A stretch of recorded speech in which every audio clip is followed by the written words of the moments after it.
the citizens around here have started to wake up and realize, wait a minute, but we got the boogeyman. You know, we dumped him in the ocean. What do you mean there's another boogeyman? You know, like, wait a minute. They're starting to ask those questions, but the reality here is nobody's sure how we take care of that without opening every door in the world. It's like, well, we do need some security, but do we need this much? You see, this is the problem that there is, because you start mentioning the T word, the terrorism work, and really that's a passport for any agency to do whatever they like under the veil of secrecy, because it's the T word, it's terrorism. We can't tell you what we're doing, we can't tell you why we're doing it, but we're protecting you and it's for your own good. And this is a problem, I think, now. I think we're seeing a lot of these agencies, and in this case we're talking about the Department of Homeland Security, and effectively one of their subgroups going after movie pirates and sites that promote pirate films. Now, I might be a little bit slow, but I can't see the threat to national security or American security over a dodgy copy of Harry Potter 7. But I could be wrong. Maybe you can enlighten me, Rusty, as how. You know, there's two things that strike a chord here. Is things are sort of changing a little bit, and the fact that before this was the realm of the geeks, it wasn't in the mainstream media. Now there was a piece, and I don't know what newspaper it was, I read it online, it was I don't know if it was the Wall Street Journal or something like that, and they pointed out that the mainstream media are clocking on to this idea that domains are being seized under very spurious your reasoning, and the logic doesn't add up. And the people from ICE, whatever it is,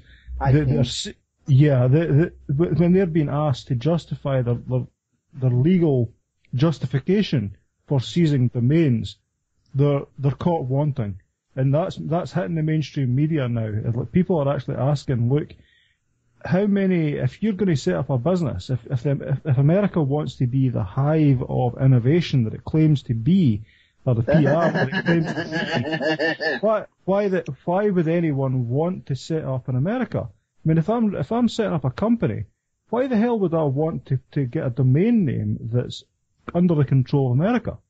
You know, .org or .com or .net, whatever. Why would I want to do that? Because America could just, or the government could just seize it on the say-so of some private company. And I have no recourse at all. There's no right for me to defend myself. Why would I want to do that? And you've got all sorts of companies migrating their .coms and their .nets and .orgs away from that, away from American seizure, away from American control, and that's hitting the mainstream now. That's not just geeks that are doing that. And the other thing that I've got to give props to Mozilla for this. The Mafia Fire add-on, they got a DMCA request to remove that add-on that automatically, for people that don't know, it's an add-on for Firefox that automatically redirects the seized domains onto their new domain. So if you've got a torrent site that's been seized and you've set it up in a .me or a .whatever, .co, whatever, it automatically redirects it, and it makes these seizures worthless. So ICE or DHS or whatever have demanded they get them taken down. ICE is who's actually doing it, and that's the immigration subsector of Homeland Security. Yeah. And Mozilla have sent back to them, look, we're happy to comply with law, but they've got 11 points that they want answered, and they want specific evidence that of various different things. What law does this break? What are you accusing them of? What have you sent them? Have you sent the creators of this program a DMCA request? Give us proof of that. I mean, that's set out all these things, and that's basically someone has had the balls to stand up and say, "Give us proof." You know, we're happy to obey by the law, but give us proof. You know what's sad about that? Supposedly, that was the whole reason the ICANN was created in the first place. You know, it was an independent, private, non-profit that their job was supposed to be to regulate this, and if stuff like this happens, stand up to the government. And they didn't do it. Yeah, for a long time, there's been a lot of pressure from outside America to make ICANN independent of America, and it's sort of resisted, kind of,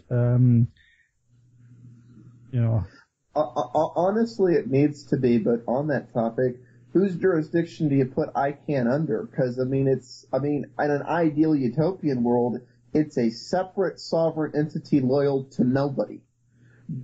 But that has its own share of problems, too. It's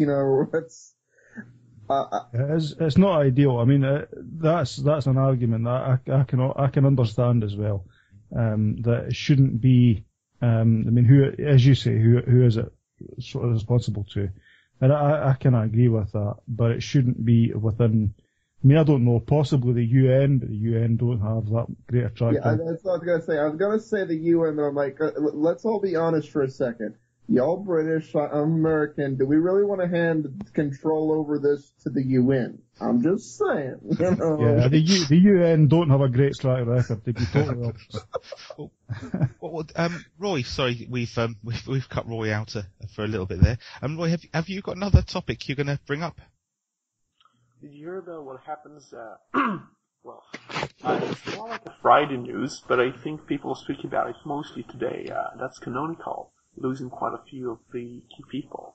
The first one is a person called Levine or something, who was the head of the cloud computing or something in Canonical, the company behind the Ubuntu distribution.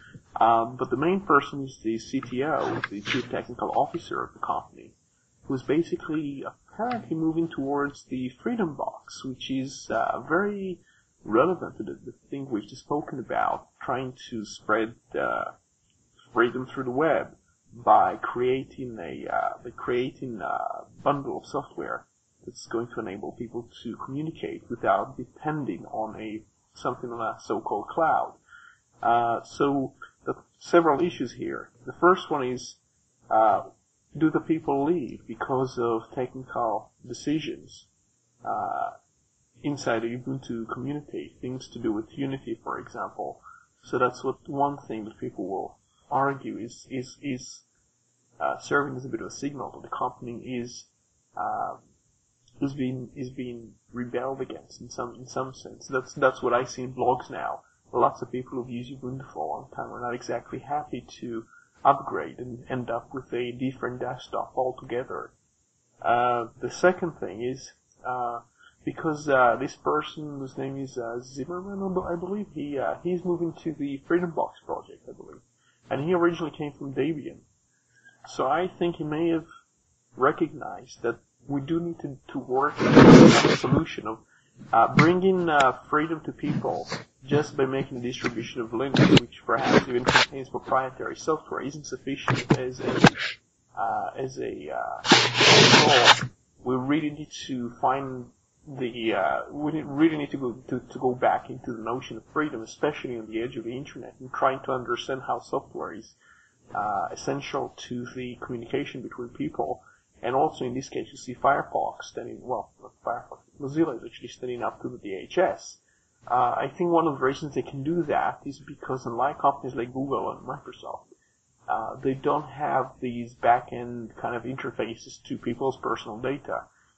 Companies like Google and Microsoft have to play very nice with the feds, especially because the antitrust people and government contracts and so on. Mozilla doesn't exactly have these issues in mind.